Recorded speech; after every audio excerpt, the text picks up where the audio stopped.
यहाँ पर समझ नहीं आ रहा। कण कण में है ना, तो वही तो बताया ना कि अगर कण कण में है तो उसमें देखिए भी होना चाहिए। है ना।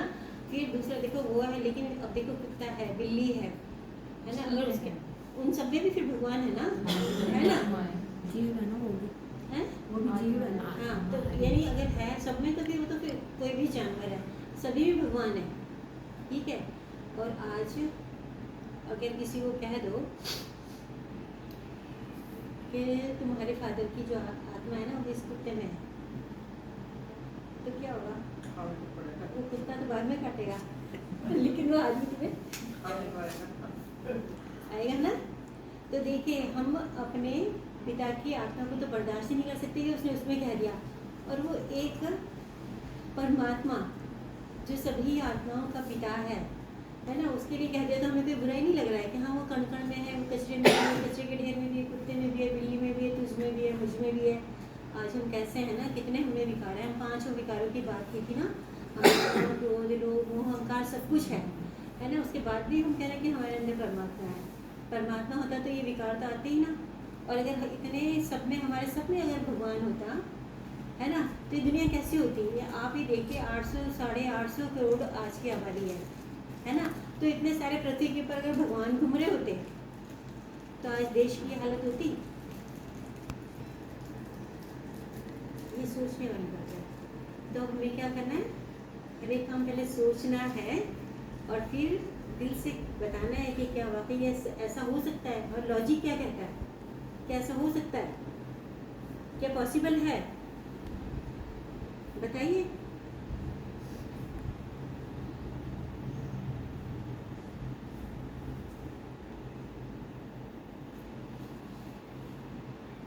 आवाज नहीं आ रही, क्या बात, बड़ी सोच में ऐसा क्या कहता है मन? नहीं, मन क्या कहता है? नहीं देखिए, एक तो वो बात हमने सुनाई है ना, आज तक हम लोग ने क्या करा है, हमने भी सबने, कि जो हमें परवरिश मिली है, जो हमारे बड़ों ने बताया ना, वैसे हम करते चले आए। कभी हमने उसके पीछे पूछा नहीं कि ऐसा क्यों होता है, ऐसा क्यों करते हैं। और अगर हम पूछते भी तो शायद उनके पास इस चीज़ का उत्तर भी ना होता। लेकिन ये जो राजयोग है ना, अब धीरे धीरे जब हम इसकी प्रैक्टिस करते हैं ना, ठीक है, परमात्मा का सारा ज्ञान है, तो परमात्मा आकर खुद ही ज्ञान को स्पष्ट करते हैं,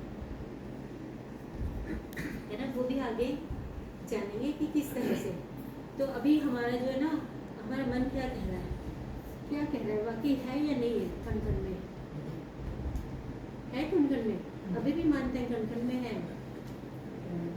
चलो इसको छोड़ देते हैं, सुना है ना। लेकिन अब इतनी बातें सुनने के बावजूद कि बाकी हाँ तो सोचने वाली बात है ना। कुत्ते बिल्ली में भी कैसे हो सकता है, उस गोबर में कैसे हो सकता है, कचरे कूड़े करकट में कैसे हो सकता है भगवान, है ना।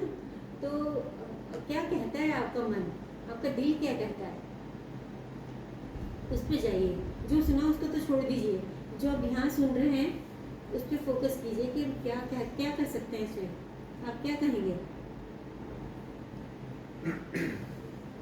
बताइए।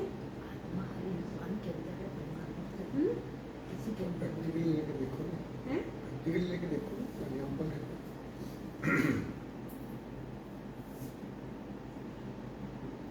वैसे सुनने में आता है कि हर आत्मा के अंदर परमात्मा होता है, वो उसको खोजने की तलाश करने की जरूरत है कि कैसे परमात्मा अंदर परमात्मा कैसे है ना। तो बात तो यही है, हम भगवान को क्या मानते हैं, वो सर्वशक्तिमान है ना। वो क्या है, क्या जैसे बात हुई थी ना, वो कैसा है, जैसे हमारे खुद के माता पिता है ना, ऐसे वो भी है। हमारे माता पिता हमारे को भी बुरा नहीं चाहेंगे, है ना। और दूसरा फिर हम भी खुद देख सकते हैं ना कि रोज की जो हम पूजा पाठ करते हैं, सब कुछ करते हैं, हम ऐसे तो नहीं बैठ जाते ना, जाके मंदिर में भी जाते हैं तो पवित्र जगह है ना, कितनी पवित्रता का हम पालन करते हैं उसके लिए, परमात्मा के लिए, है ना। और उस पवित्र परमात्मा को ही हमने उसमें क्या पवित्रता में कह दिया कि इसमें है, उसमें है, उसमें है। तो क्या ऐसा हो सकता है? अगर वो खुद ऐसा पवित्र होता, गंध में होता, तो हम गंदगी ना पूजा कर लेते। नहीं, अगर वो कुत्ते बिल्ली सूअर में हैं तो हम उनकी पूजा क्यों नहीं कर लेते? क्यों मंदिर भगवान की पूजा कर जाते हैं? परमात्मा तो उसमें भी है, और सबका मानना है कि परमात्मा एक है, या तो एक हो परमात्मा बहुत है, फिर तो अलग बात है। अगर परमात्मा एक है तो हम सूअर की पूजा क्यों नहीं कर लेते बैठ के? परमात्मा उसमें भी है, अपनी भी नहीं हम करते। क्या अपनी फोटो आगे अपनी पूजा क्यों नहीं कर लेते? क्यों मंदिरों में भटक रहे हैं? और हम अपने भाई बहनों को, घर वालों को गाली भी देते हैं, मार भी देते हैं। मतलब एक परमात्मा दूसरे परमात्मा को मार रहा है। एक बंदे ने गोली मार दी किसी को, मतलब परमात्मा परमात्मा का खून कर रहा है। क्या ऐसा हो सकता है? ये चीज़ सिर्फ सोचने की है, ये थोपने वाली बात नहीं है कि आप मानो इस चीज़ को। इस चीज़ को सोचने की कैसे। और हमारे बुजुर्गों ने बताया कि परमात्मा कण कण में है, उसके पीछे क्या रास्ता बहुत बड़ा, वो चीज़ें लुप्त हो गई हैं। हम वो बताएंगे आपको कि परमात्मा क्यों कहा गया कण कण में है, क्यों वो सर्वव्यापी है, इसके पीछे बहुत बड़े रीजन है। इस चीज़ को सोचने गए कि हम क्यों मानते हैं ऐसे। अब क्या कहता है मन?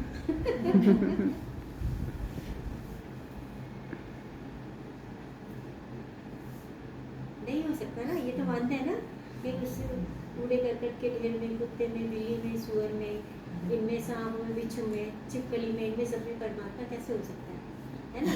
देखो आत्मा हो सकती है, आत्मा है, वही तो शरीर को चला रही है, लेकिन हम कहें कि उसके साथ में परमात्मा भी है ना?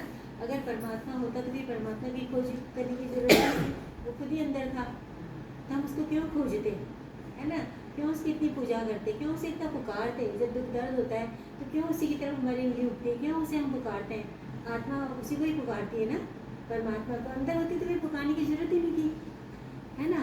तो कहीं ना कहीं क्या है, ये बात कहाँ से आई ये भी हम जानेंगे।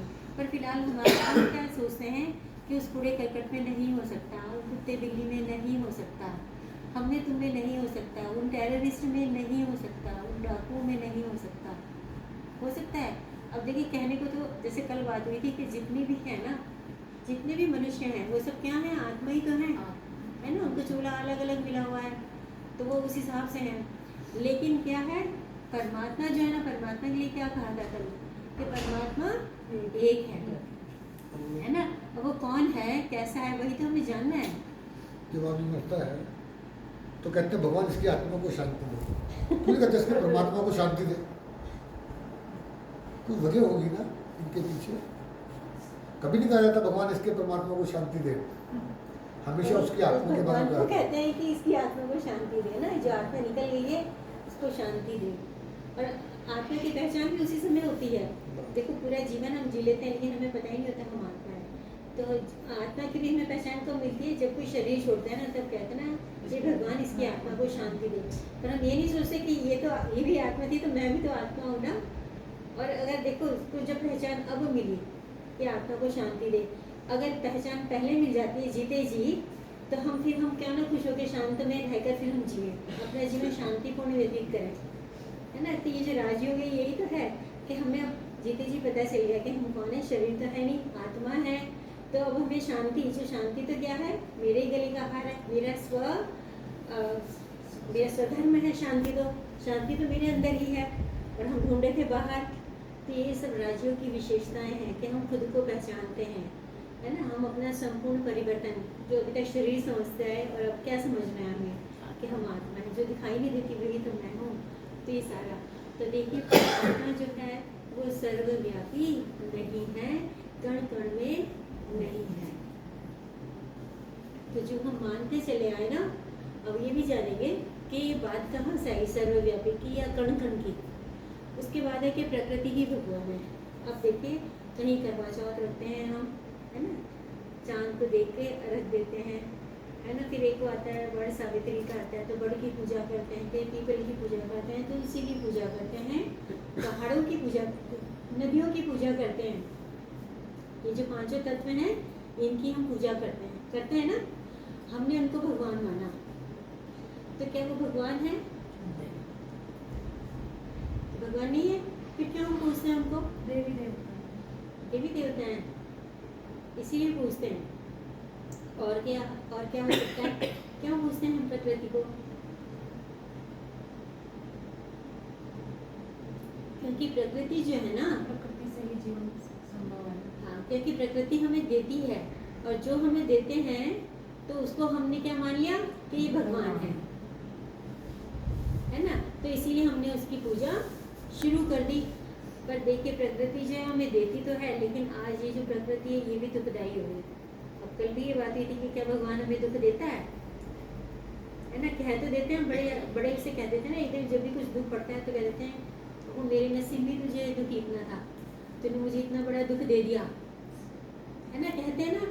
उसी को जब कोई नहीं मिलता ना, वैसे तो हम क्या करते हैं, हमेशा उंगली सामने वाले की तरफ उठती है। अब सामने वाले को तो कह नहीं सकते तूने दुख दर्द दे दिया, तो फिर उस परमात्मा को हम क्या कहते हैं कि तूने दे दिया, है ना। और हम क्या करते हैं, अब कल से तेरी पूजा बंद। कई लोग तो उठा के मूर्तियाँ ये वो भी बाहर दे देते हैं कि भाई इतना बड़ा मैं तो तुझे इतना पूजा और तूने मेरे साथ ही क्या किया, है ना। पर क्या है, भगवान क्या हमें दुख देता है? अगर दुख देता तो हम दुख में से क्यों पुकारते?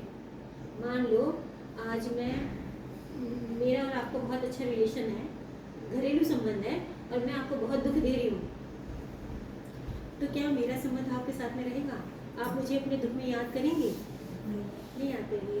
आपके मुख से मेरे लिए तो हमेशा क्या निकलेगा, है ना, कभी मुझे याद, कभी दुख में मैं याद आऊँगी ही नहीं आपको ना। तो ऐसे अगर भगवान हमें दुख देता है तो क्या हम भगवान को याद करते दुख के समय में? नहीं। पर जरा भी कुछ दुख होता है तो मुझसे ये भगवान, तो भगवान मैं क्या करूं, आता है ना। तो देखिए प्रकृति क्या है, प्रकृति हमें देती है, इसीलिए हमने उसकी पूजा शुरू कर दी।